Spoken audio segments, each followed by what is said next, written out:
You're listening to Cancer Convos with Brady and Stacy. And welcome to another edition of Cancer Convos with Brady and Stacy. I'm Bob Brady. I'm Stacy Sturm.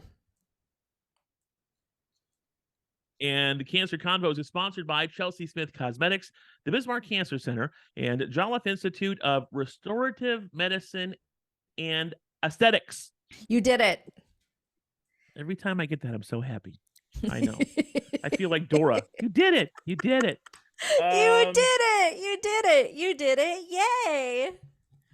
No, it's we did it. It's we did it because it's all about teamwork with Dora. Yeah. Oh, we did it. Oh, that's right. We did it. We did it. Okay. We did it. Okay. Yeah. Well, we did it, but I did it. My daughter at the age of another 4. Special guest today on Cancer Convos. Yeah. They just keep rolling in. They do. Unfortunately, they do. So this is a friend of mine on Facebook, and we've been friends on Facebook for a couple years. And then I saw she had been diagnosed with ovarian cancer. And I'm like, oh, that's a very popular thing, apparently. And so I thought I should probably get Kari on the show to talk about her experience because September is Ovarian Cancer Awareness Month. So I thought she would be a great guest to start to kick off Ovarian Cancer Awareness Month. So welcome to the program, Kari. Hi, thank you. I appreciate you having me on. Yeah. Oh, no, thank you for having you. Thanks for coming on. Yeah. Yeah, this is not the most fun show to do, but I think it's an important show. But still important, right? It is. So, Kari, tell us about your story. How did you find out you had ovarian cancer, and a little bit about your journey too? Well, it's an interesting one because I was actually with my now husband. We were trying to get pregnant in my later years. I'm 49 now, but this was, I think, 46-ish, around that age, because we had found each other and fell in love, and we knew we didn't have a lot of time for that to happen. So we thought, let's give it a shot. So I started doctoring, and prior to this, I had endometriosis for many years. So I had a surgery prior to even this idea happening. Just to, keep up with the problems with endo. So I knew once we went to see a doctor about trying to get pregnant, she said, well, you're going to have to first have surgery to clear out all the endometriosis issues. And I'm like, great, let's do it. Bring it on. I'm ready. Almost gleefully jumping into surgery, thinking that was step one of our process to have kids.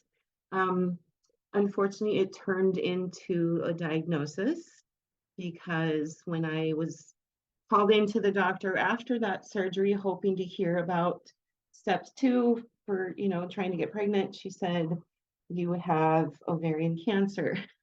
So, wow. Quite a different reason for being there than the original one.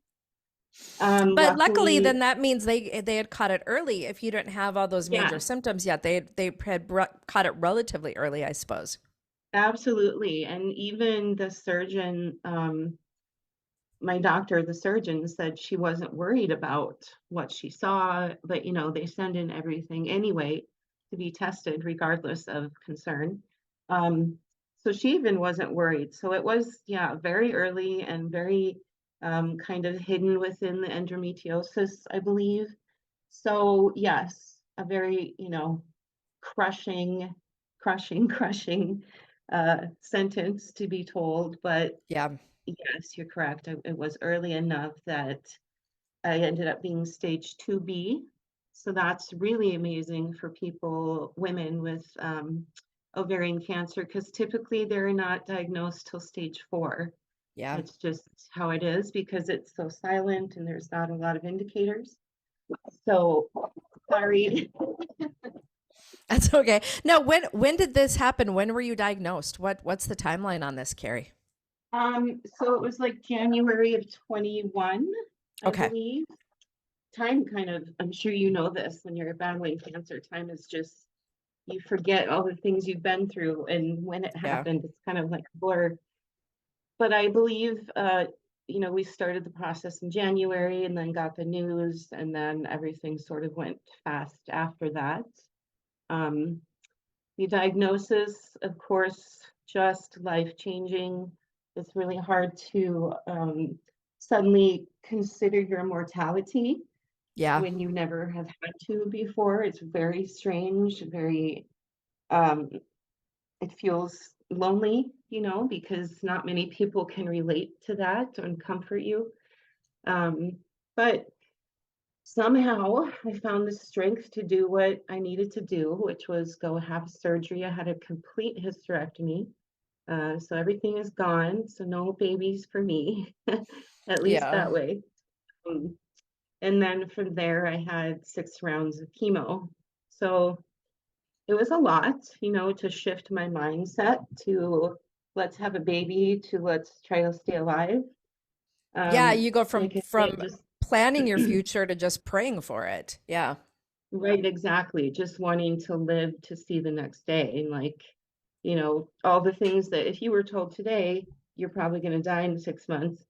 I mean, most people would be like, oh my gosh, I need to do this and that and this and that. And a lot of things come into focus that previously were sort of in the ether, like, oh, I'll worry about that some other time, where I'm not worried about that yet.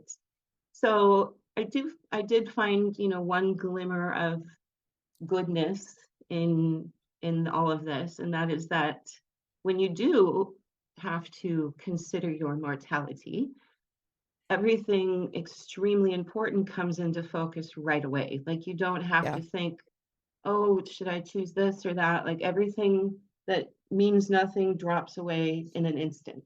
And it's almost everything. Yeah. Um, Yeah.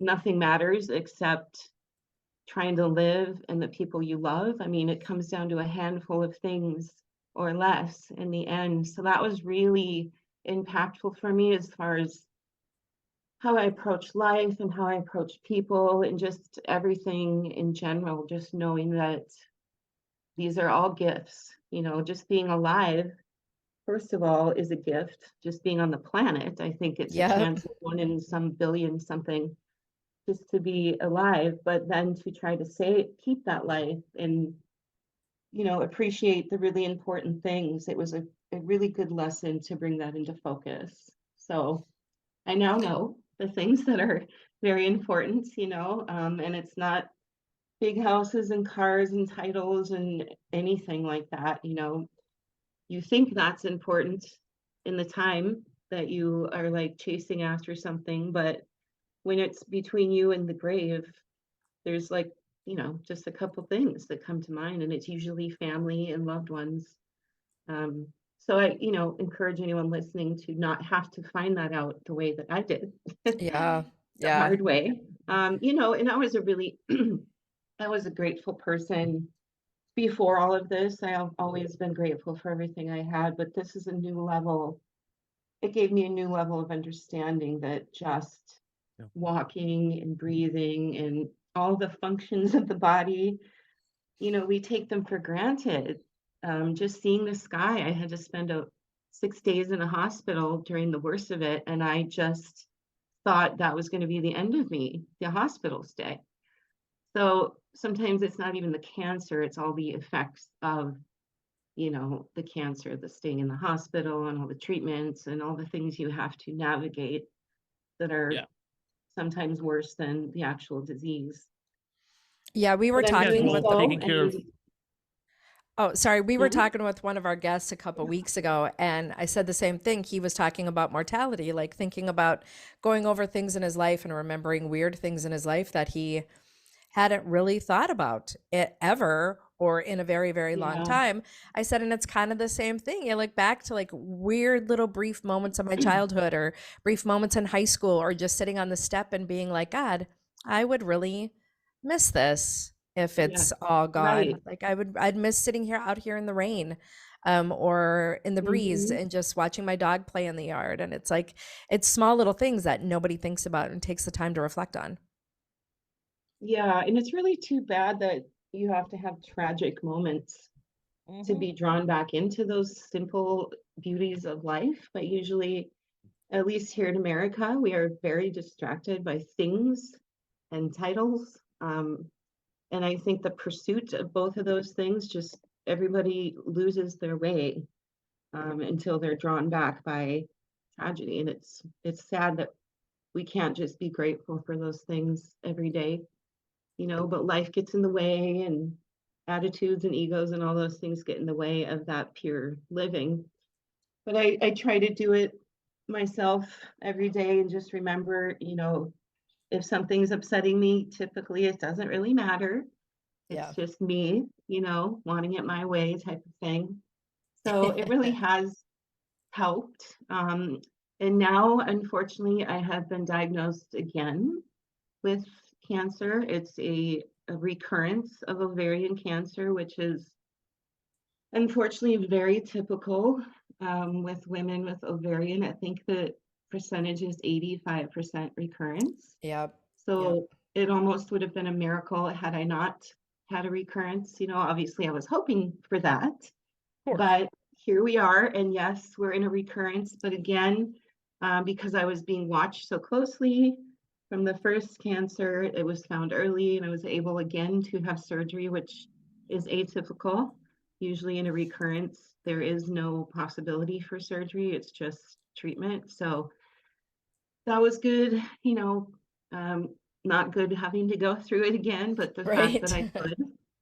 So I'm looking ahead now. I just had the surgery 2 weeks ago, and looking ahead now to some more chemo, but hopefully not as much as last time. So we're still in the thick of it. Yeah. And I'm still learning, because here we are, cancer number 2. And I'm like, what do you have to teach me? Because I felt like I learned everything the first time. Okay. Yeah, I don't want to take this class again. Yeah, I don't. Yeah, this class was fine. Geez. Yes. But I passed this last time. So I'm trying to, I thought I already my graduated. attitude. Yeah.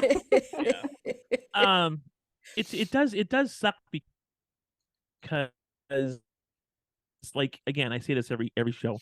It's a practice. Medicine's a practice, and Kari, what you have is different than what Stacy has, and what's different what I have.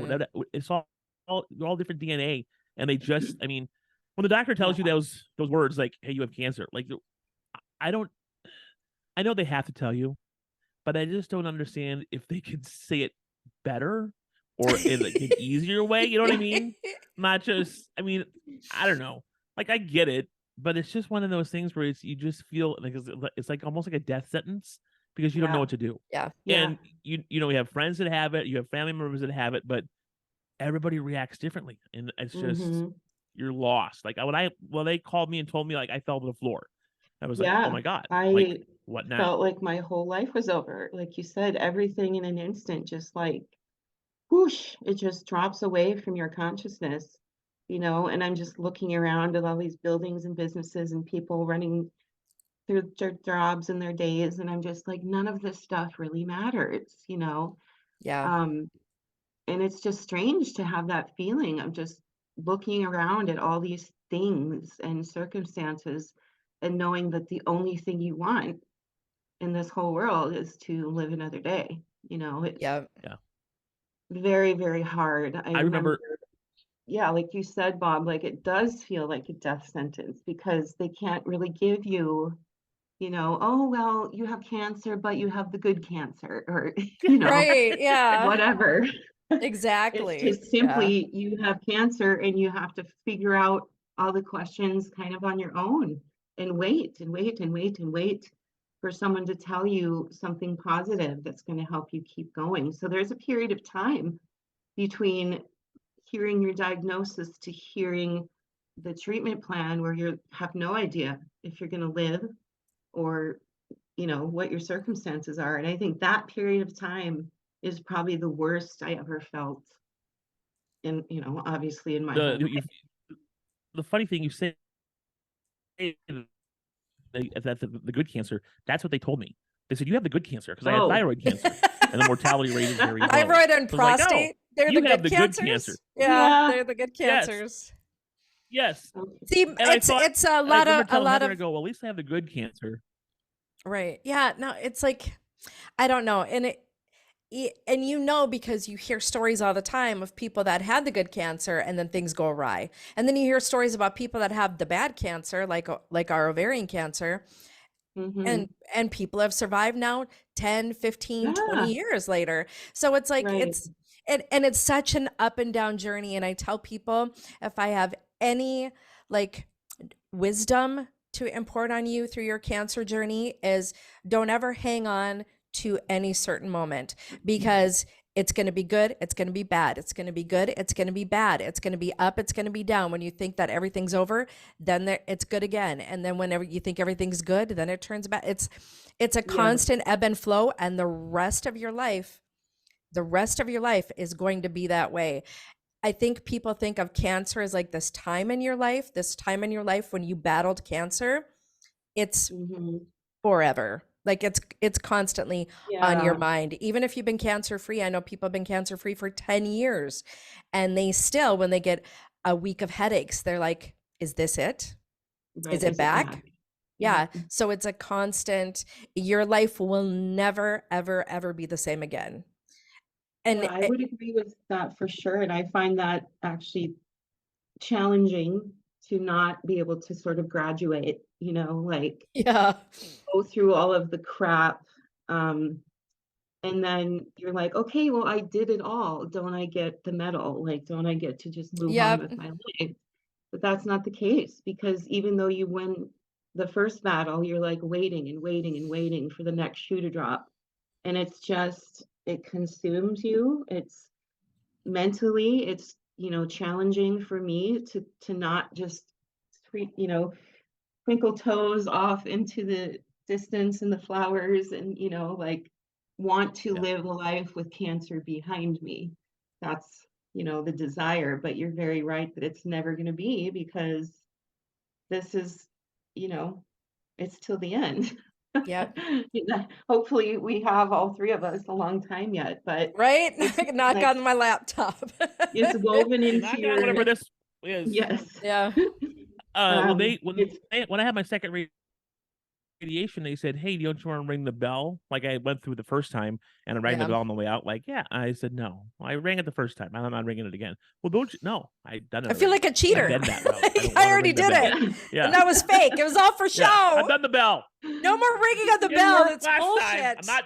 Yes, Yeah, I yes, hate the bell, actually. I don't like the bell. I know it's supposed to be yeah. empowering and, like encouraging and inspiring, but I sort of felt like it was rude, because where my bell was, it was in the lobby of other cancer patients who may Yeah. not be winning their journey, and Yeah. it Yeah. just felt kind of Like wrong. And then the other I'm thing, not you're the right, hunchback. like, I'm not the hunchback of Notre Dame. right, like, hey, I won the battle. I hope you do good too. But Yes, who you're Good gonna. knows? luck. It's like, You're gonna do it. yes, it's just, I just didn't care for it either. But I understand the point of it, like trying to stay inspired and motivated and, live your best life. I did not Um, get to ring the bell. That was not like my cancer place didn't have a bell. But instead, oh, my doctor, she brought me coffee and she's like, well, all your scans are back. You're good. And I was like, that was perfect for me. I am not a yes, ceremonial. And yes, to be honest, you said the same thing that I've thought in my head 100 times, is like, ovarian cancer has such a high return rate. I feel like the whole time I was ringing the bell, I'd be like, sure. yeah, right. Yeah, right. Did I Like, really win? uh-huh. Right. Yeah, this is Mhm. I won a battle, but I did not win the war. So Yeah. let's not Yeah, get too crazy. I think the coffee, the cappuccino you brought me from Caribou, perfect. yeah, Like I'm okay with that. yes, we're good with the small things now. Yeah, absolutely 100%. Yeah. Yeah, take 20% off my medical bills. That will make me feel better as well. Can I get a free CT out of this? Yeah, can I get a Yes. Oh my God, isn't it crazy? It is. It's the Yeah, worst. That's I would. another caveat, though, a nice Oh thing that yeah, you find out is how many people are behind you and in your village and care about you. Um, when they think you might die. Like I said, it's a sad way to have to yeah, learn it, but I felt like I was experiencing my own funeral, Yeah. because everyone came out of the woodwork. Everybody came out, and, from grade school friends to, church friends and people I haven't seen forever. They all came to my rescue and like helped me with paying bills and just support. And I got so many fun things in the mail from people that I'd never met. Like some people like you, Stacy, like we're just friends on the socials, but we've never met. But I Right. mean, these people sent me beautiful gifts. And so to be able to experience that in the living, I think was really incredible. Like when it was all kind of said and done, I fanned out all the cards and letters I got and I took a picture of them because I wanted to remember, if you're ever feeling alone, like look at all these people that sent you something and cared enough to just say that they care. So I Yeah. thought that was a beautiful thing. I don't know if that sentiment will continue with my second diagnosis, and hopefully I won't have any more, but it does give people a chance to say, whoa, we need to love on this person and tell Yeah. them we love them. And that doesn't happen as much as it should. Um, Again, tragedy brings out the way that we should be living. So sometimes I feel like, I don't know about you too, but I'm very spiritual and I have remained so through all of this. And I feel like, although it's painful, pruning of a tree produces fresh fruit or whatnot. And I feel like cancer was sort of going to prune me down to remind me of what's important in life and the focus of life. I was racing to have a baby because I really wanted one and everyone else had one. And, maybe that's not where my life is supposed to go. And God Right. needed to say, wait a minute, I need to pull you back and teach you a couple things. Um, and it's going to be painful. But I definitely am a different person um, after learning that I had cancer and dealing with it, and now learning again. It definitely increases, if you had any, it increases your faith for me anyway, because I don't know who else could have gotten me through some of the days that I went through, with cancer and being in the hospital. Oh, and the first time I had cancer, I got an infection after surgery. Oh, It's just God. like everything was like, oh my God, I really am, I'm gonna die. Like I thought this was it. So getting me through all of that, I don't see any other way that I would have gotten to the other side. So I'm very appreciative and cognizant of how God has, been present for me himself and through other people. And it's again, that's been a beautiful gift, a beautiful thing to see. Um, and sometimes it brought out or brought into focus people that I thought were very close to me that didn't really, they weren't there. Yeah. And so that was sad to figure out, but also very clarifying to know that it's not all about saying I'm your best friend and saying I love you. It's about actions and doing and showing. And Hmm. some of the people you think would be there, they just simply weren't. And it taught me, who's true and who's not, and how to discern that um, amongst friends and acquaintances, things like that. It's So a it's it's a shitty lesson to learn. But it's like you're right, like you said at the beginning, like you just realize what's important. And what's yeah, important is you, your Yep. your immediate family, be it your spouse and your kids, whatever that, and everybody else is kind of like a hangers on. Like if you're a best friend, then yeah, show me I'm a best friend. If not, okay, hmm, great. Move on. right, Yeah, cancer is exactly. an Sucks that way. amazing, it's an amazing teacher. I think I Yeah, could have learned lessons other ways. Like I feel like there was better ways, but Yes. yeah, it is an amazing hmm, teacher. And I say it's one of the best things that happened to me and also one of the worst things that happened to me because you're right, you get a chance to prioritize and figure out the path you really want hmm, to take in life and evaluate yourself and evaluate the people around you. But at the same time, you have freaking cancer, so that's not yeah, great. But also, I finally was able to be like, I always felt like I was a relatively self-confident person, and I just kind of marched to the beat of my own drum. I didn't realize, like, until I had cancer, how empowered I really was to do that.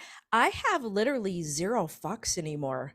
I don't Yeah. have any Yes. fucks.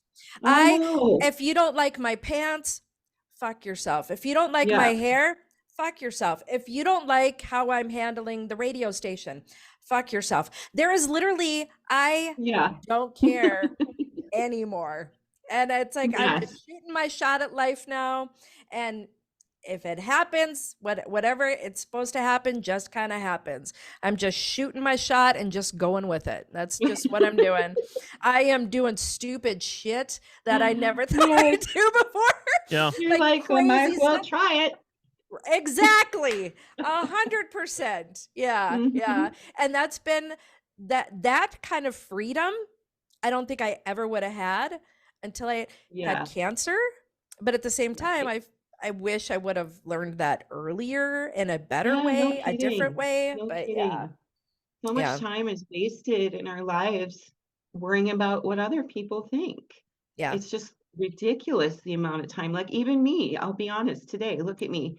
Even though you can't see me because my camera betrayed me, I told Stacy, I was That like, stupid camera. I gotta put makeup on. So, if anyone sees me. And so I still am in that mentality of you must look good to be loved type of thing, or whatever. So I put on a bunch of makeup and my computer was like, nope, we're not going to look cute anyway. Well, so, you look great, so Kari. that You was a look great. lesson. Well, if it makes you feel better, I still get up and I get all through my cancer treatment. I got up, I got dolled up, I did my thing, Yep. and it wasn't for anybody else. It was for me. Like now when I Yes. do it, I don't do it for anybody else. I do it for Yeah. me. I do it because that's what I want to be today. That's who I want to be today. I And totally get it. yeah. Yeah. I would call when I'd have chemo, I'd reframe it in my head and call it chemo spa. And Yeah. so I'd be like, Yeah. okay, I'm going to the chemo spa today and I'm going to get fed lunch and I'm going to listen to music and I'm going to look Same good. here, sister. Same Like, here. I showed up. yeah, I it's like, loved chemo day. right. You look at it as this is my day, like this is medicine. I am so lucky to be getting this medicine because many Yep. people in the world don't. They don't have Yep. chemo everywhere. And so we truly are fortunate to be able to walk into that clinic and just sit down and get it pumped into us. Regardless of how it makes us feel, it Yeah. kills the cancer and preserves, hopefully longer lives. So, you know, not everyone gets that. And so I do look at it as a gift. Like this is somebody's taking you to the spa today, so Yep. it's all in the mind frame, if you go in there thinking, oh, this sucks, I'm gonna get sick and I have to sit here and blah, blah, blah, blah, blah, it is gonna suck. And you're probably gonna feel worse than you would feel if you're trying to hold a positive attitude. It really is powerful, positive thinking. And I know a lot of people are like, oh, for God, shut up, like try to be positive, but it's true. And I think there's probably scientific studies that people with positive attitudes when facing a deadly disease versus those with poor attitudes, they live longer. The people that Yep. go into it with positive mindset. And so, I want to live longer. So I'm not going to go around bitching about a treatment that I'm able to have when other people aren't able to. And Yeah. So what's the alternative, Right. exactly. right? Yeah. Why If I sit don't there get and be miserable and make if I don't everybody get my miserable? chemo, I'm gonna die. Right. Yes. Okay. Yeah. I Right. love it when people used to say all the time, like, oh, you're so brave. How brave are No, I'm not. I'm Yeah. a patient. I'm just It's going in trying not to die. I'm Yes. going in right. and getting the chemo. It doesn't make me brave. I didn't choose this. I didn't choose to go into Right. battle with this. I'm just trying not to die. That's not very Right. brave. It's It's just the doing what only you need to thing. do. Yeah, you don't Yeah. have a choice. So, yeah. Mhm. I Yeah. mean, I get it. Like, yes, I would consider us brave for going through it. But it's like you said, when you think of someone who's brave, it's like, I will run into that fiery house on Yep. my own whatever. But cancer, we didn't choose that. You No. know, it would be brave if No. someone chose cancer and stupid, but you know, that you're right. Like a Hey, game let me show. just have Which one cancer do to you see what want? it's I'll take the fiery house. like. Me too. Probably better Oh. fun to run into. So, Yeah. you know, we gotta just do our best well- and support other people who are where we were, you know. Yeah. Like I sometimes I want to, you know, be a big champion for cancer. Stacy, how you're doing, like, you know, reaching out to the public, and so someone might hear you and be encouraged or inspired. And other times I just want to run away from it I know. and not talk about it, because Yeah. I'm so sick of it, like, being central in my life. So sometimes I'm like, oh, you know, I need to help everyone through it. I need to tell them it's going to be okay and you're going to make it and all these things. But then I'm like, you know what? I don't want cancer in my life every day, like, Yeah. because it already is.